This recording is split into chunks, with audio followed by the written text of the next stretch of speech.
You can see it in their faces. They come on and they look quite sad, if I'm brutally honest. But the time we've all had a good chat, you can see definitely in their faces that they've got a lot from this. And that is the big thing about understanding we are not alone.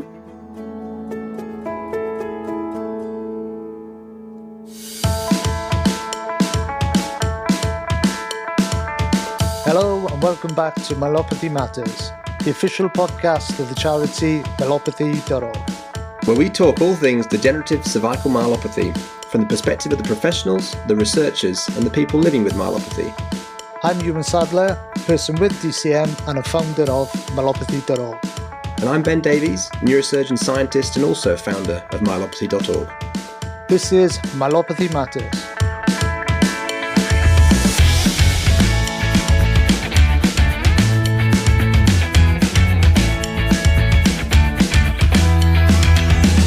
So coming up today, we are going to talk to Esther Martin Moore, someone affected by DCM, who has created a series of virtual and global coffee mornings to bring people together in a similar position.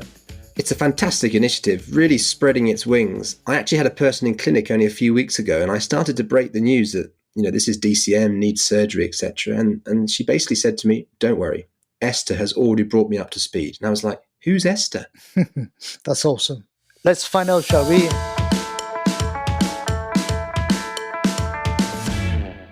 I had surgery in 2017. I had an ACDF from C3 to C7.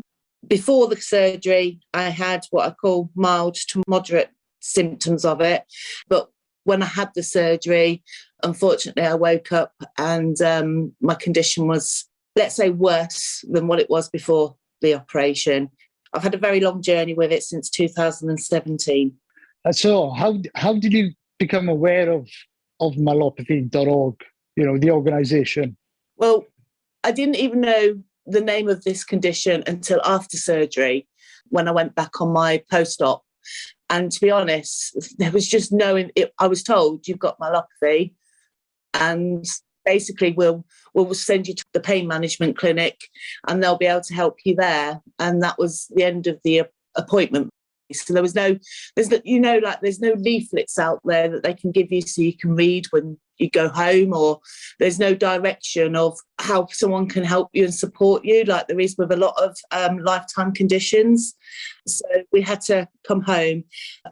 My fabulous husband, who's done a lot of the research, started doing research and Googling stuff, and that's how we came across the Myelopathy.org website. And from there, all my questions started to get answered very quickly.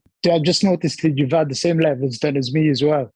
Having the condition, the main thing is that we need answers really to the condition and how we can deal with it.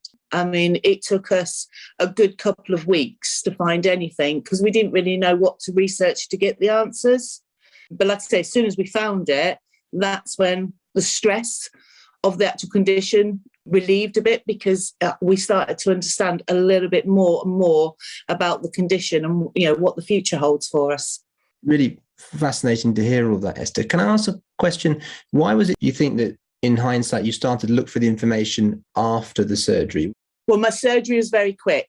It was 5 days from being diagnosed to surgery. And before seeing the consultant, I didn't even know what was wrong with me. They thought it was I'd got a blood clot or a condition with blood vessels. And it was only when an MRI was done and the consultant saw the image, he then referred me to a neurosurgeon. And they said in a couple of weeks they'll get in contact. And then I got a phone call. Can you come to my office? And I went in and he says, I don't know how you've just walked in here. He says, right, you're in for surgery. And it was a blur. If I'm honest, those 5 days was a total blur. I didn't know anything. It was a shock when I woke up and I couldn't have anybody touch me. I mean, I was screaming in the bed because the nurse was trying to take my blood pressure and the pain was just horrendous. And it was just, why is this happening? What's happened? The surgeon I'm with is absolute. I can't, he's fantastic. And, when he had the time to explain it more, he did. But at post-op, I didn't see the actual surgeon. I saw one of the registrars. It wasn't that it was the surgery had gone wrong. It was just that that's how my spinal cord had reacted after they'd sorted the disc out. So it's so important that we get this information out to everybody. Even if there's a leaflet about everything. If you think about it with NHS, anything you have in your GP, there's a leaflet about it. But there was nothing. We looked on the board as we walked out the room. There was nothing. And I'm a very big, I have to understand something in my head to then accept things. If I don't read it, it's not true. And that was really important to me, that I understood, and also my family, because it's not just me with this condition. A lot of people, I've got myelopathy, but this myelopathy affects my whole family. I was only married for 6 months when this all happened. He didn't sign up for this when he said I do. So, and we do. We say we've got myelopathy. I know it sounds strange, but because he's going through it with me, and he has to understand every day is a different day for me. And, I can't thank him enough for the support. I think the story echoes similar stories throughout the support group, that no one had sort of the information that they needed coming out of an operation with myelopathy. And the problem you had as well was going into surgery, you couldn't prep yourself mentally for, what was in front of you. And Ben will agree with me here that, knowledge is power there. Yeah. I mean, they said at the time of the surgery, these are the outcomes. But I just didn't believe that. I just thought I'd have the operation, I'd get better. Well, I'd wake up, I'd feel better. I then would get better and go back to my normal life. Although they explained it on the form you sign, none of it was going in. None of the information was going in. So, Esther, what led you to conceive the idea of the virtual coffee mornings? To be honest with you, when this all happened, and, we realised that I wasn't going to be going back to work, and, life has changed, and I'd gone through a very dark period of not knowing where I now fit into the world. I felt very, very isolated because I'm at home, 24/7 mainly. And then the pandemic hit.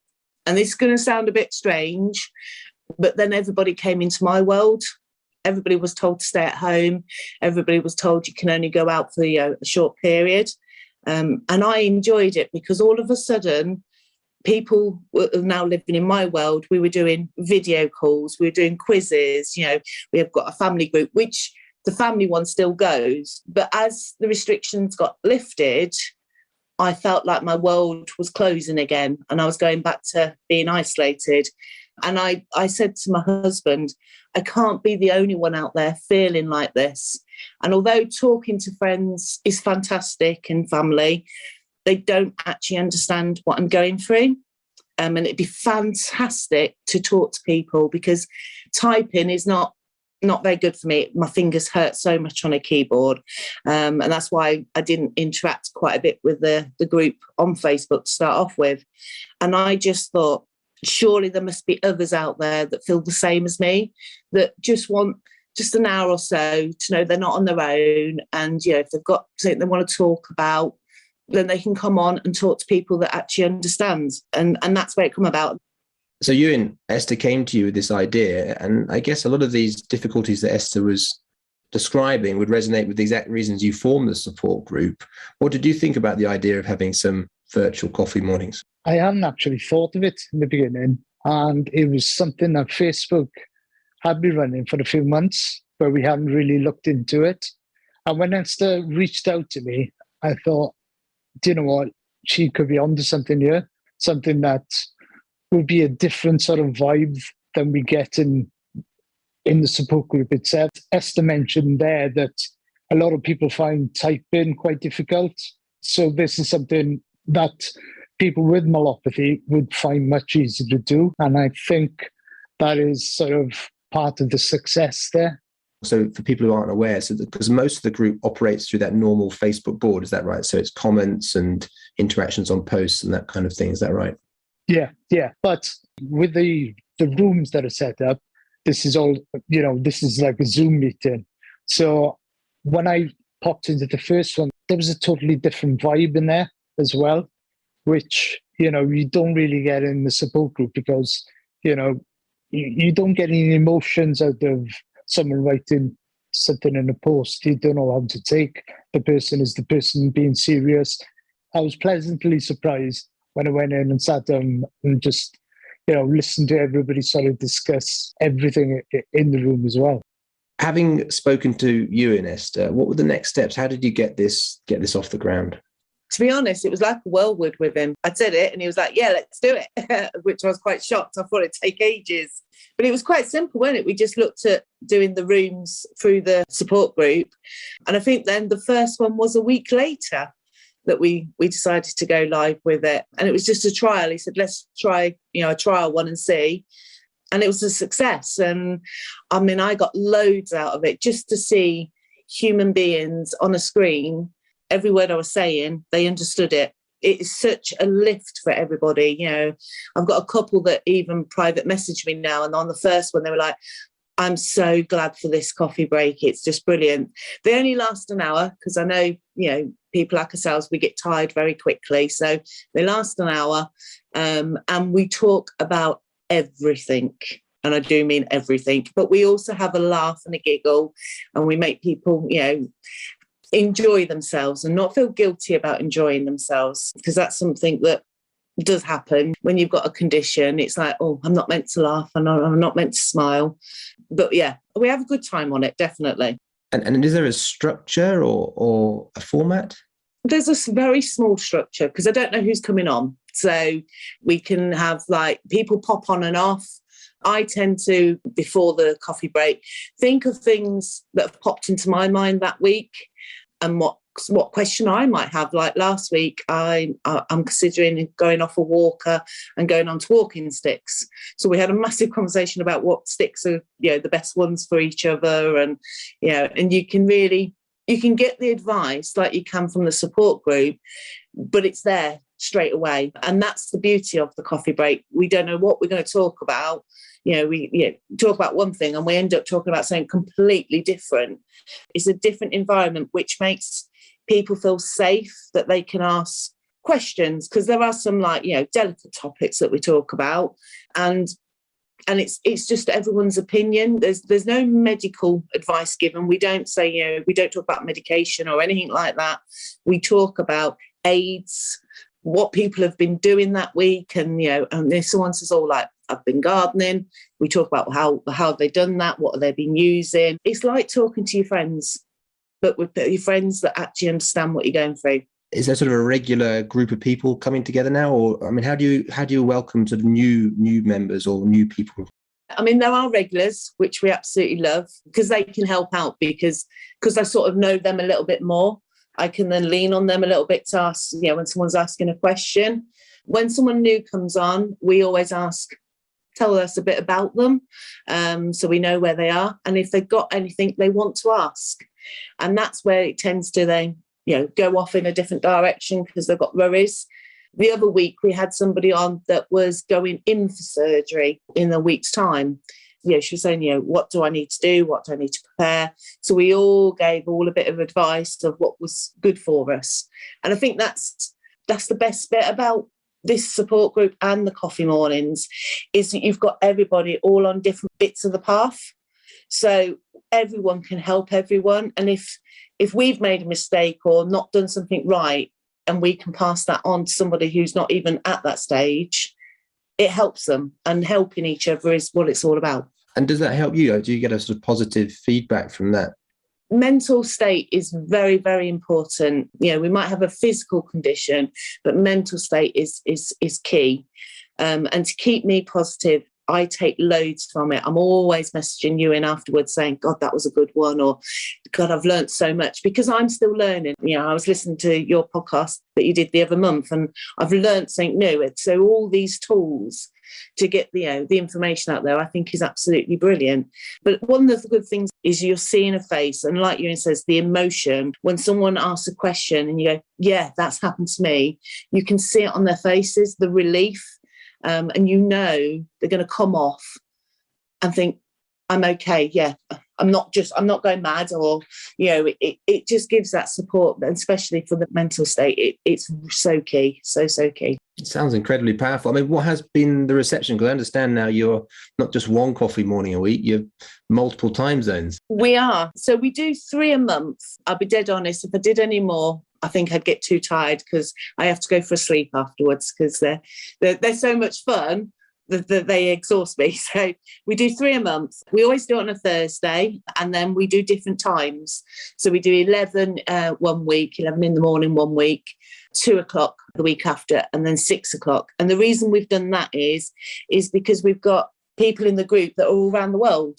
So we're trying to hit all the lines where it's, it's not 2 o'clock in the morning or something in America. But the good news is that we are actually doing a trial one with Sheila over in the America because they're all different time zones over there as well. So Sheila's going to do a trial one for the American part of the team as well. So it's spreading. I want to spread it across the world. That would be my aim, definitely. Well, that would be fantastic. I mean, I guess that brings on to another question, and something maybe you to reflect on as well. Is there anything more that we can do as an organisation to help support this? I mean, I think it was always Mark, one of the other founders, sort of view that, we could have all of these sort of group discussions, and we'd always thought about them being physical, sort of community centres type thing. But actually, one of the positives, if there can be, from a pandemic has been this technology, hasn't it? Reaching everyone at home and the ability to connect people from all corners. It just based on a time zone. Yeah, I remember discussing just before the pandemic is that we were going to launch the first sort of offline support group. And then, everything sort of went down the pan. And I must admit, after doing the first coffee morning with Esther, I messaged her back and said, you know what, that was like a therapy session, listening to everybody. Yeah, I couldn't believe the positive feedback from that. So I think Esther's, come across something really special at the right time. Because, like Ben said, with the pandemic, because people have been using Zoom. Even my mother uses Zoom. She uses FaceTime. The older generation do it, and they're so used to it. It's just, it's come at the right time. And is there anything then that the organisation can do, or more volunteers need to come forward? How can we grow this further, do you think? How can we support this even more? I personally think we should have a carers kind of virtual coffee break. I'm in one of the luckiest points because I've got a very supportive husband, and if you've got someone that still doesn't quite understand the condition, I think it'd be absolutely brilliant to be able to bring in the carers into this. Be a husband or even teenagers I know are caring for some parents with this condition, but know that they've got the support as well. Because I do think, carers play a big role in this. My husband does things for me, and people wonder, well, why are they doing it like that? And he knows it's because it will help me out. It's. I think carers is another area we need to be looking at as well. Definitely. What are your thoughts, Ewan? I was having a discussion this week with somebody saying that their partner didn't understand the condition, and you get a lot of partners out there where they think that the operation is the end all of everything, that it's the fix, but it's not. So carers really need the support as well. So going forward, it's just as important, really. Do you think they'd be happy to participate? I know my husband would, but on the 6 o'clock one, he's here and he's still kind of listening. I'm like, nope, it's private, go away. So, but he's interested, because I think that, he's got a background of counselling. And I think, with that, they could actually gain a lot, like we've gained a lot. I don't know if it should be a separate thing or togetherness. I personally think it should be with the person from the support group and their carer, so that they can understand together what's being said, because that's the whole point of it, is being together and coming together. Is that maybe a bridge then? Maybe one of the mornings could be a group. I mean, I mentioned it because we've done a bit of work on the impact of carers, and it's definitely there, significant, negative, really life-changing. But as a group, they're quite difficult to engage because their relationship is slightly more removed from the disease itself, and understanding that need and all that. We've struggled as an organisation, I think, to reach them. And I think that's why these virtual meetups are fantastic, because you don't have to leave your home for it. It's something I think we should definitely trial and see how it goes, because if we don't try, we don't know if it's going to work or not. I'm happy to give that a go if it will help someone, because that's all I want to do, is someone get a better experience than what I had along the journey. That's my main goal, definitely. Very powerful. Very powerful listening to all of this. One of the criticisms that we've had from people coming in and out of the support group is sometimes people find themselves in a very dark place. You've got the newbies coming in. You've got the people post-op actually giving the newbies the same questions over and over.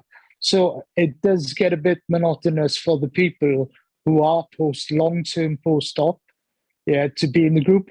We've had reports then saying, right, the support group can be a bit negative because the same questions are being asked over and over again. But, on the flip side, we need them people in the group to give them the advice that they need. How would you push a transition to get more people from the support group side of things, to the virtual coffee breaks?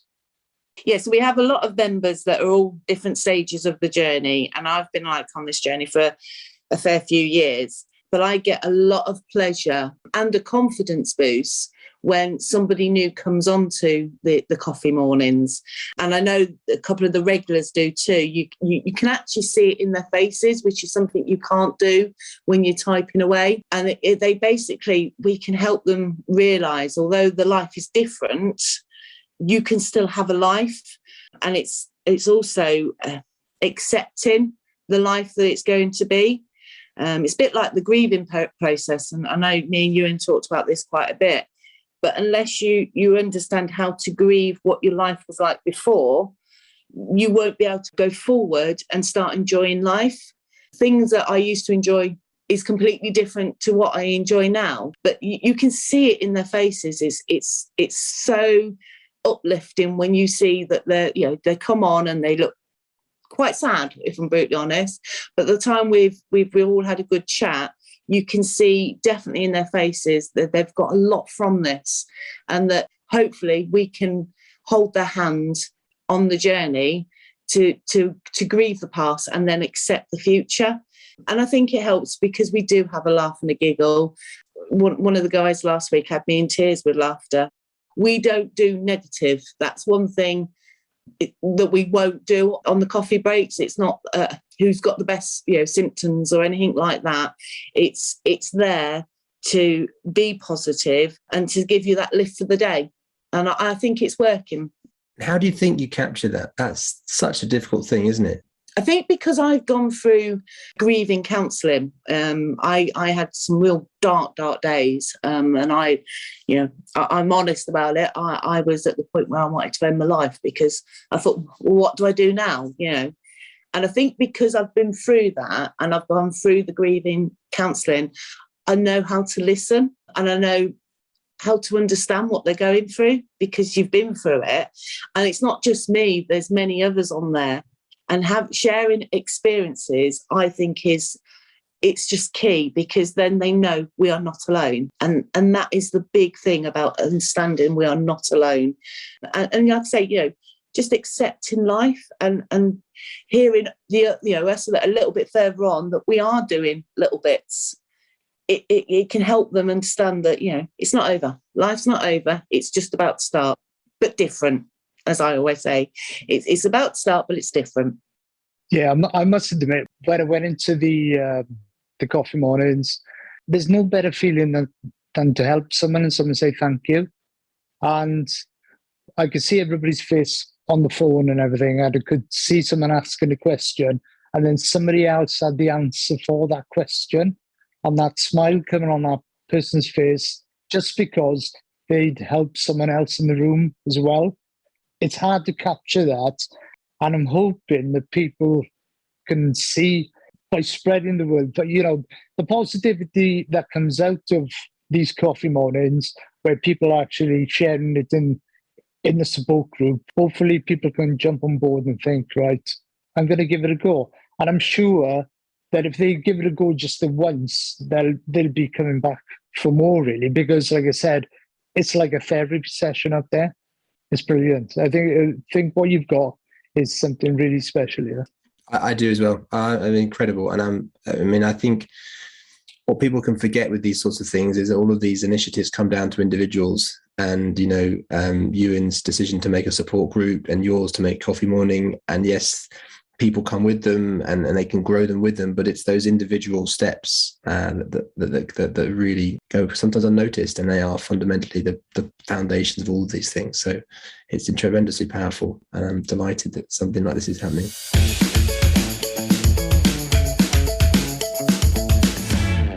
I always find these stories tremendously inspiring. In the face of real adversity, how an individual can turn a negative into a positive, and not just for herself, but for others. And sort of reminds me of how you started, Ewan. Yes, when I spoke to Esther for the first time about the virtual coffee break, she mentioned the initial shock of being diagnosed with DCM, but later on coming to terms with her diagnosis and having a burning ambition to give something back to the myelopathy community. And she certainly has, and will continue to do so with these virtual coffee breaks. I think they're a great idea and something that we are going to push forward in the future. And if we can find a common thread to what Myelopathy.org has been able to do so far, whether it's people living with DCM or professionals, it's essentially bringing people together. Something so simple today, given technology, but fundamentally reshaping all sorts of aspects for DCM. It must make you feel proud, Ewan, now to see these sorts of initiatives taking off spontaneously. It's great to know that the foundation of Myelopathy.org is now being used by people like Esther to get this important message across. Like, each of us can make a difference, and together we can make change. Just by looking back at our humble beginnings, we definitely come a long way, but we also have a long way to go to raise awareness of myelopathy. I think that's so true, Ewan. This is not a journey we can do alone, and it's something that we can only really solve by coming together.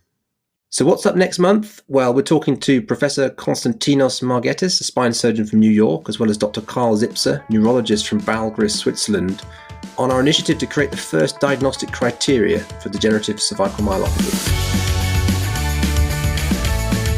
So thanks very much to Esther Martin Moore for joining us. This was Myelopathy Matters from Myelopathy.org. The podcast, again, of course, was produced by Carl Homer from Cambridge TV.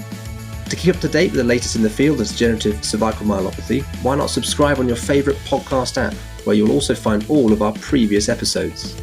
There's lots more information to be found at the newly revamped Myelopathy.org, but if you've got a question about myelopathy or an experience to share, we'd love to hear it. Please do get in touch at ben@myelopathy.org. But until next time, goodbye.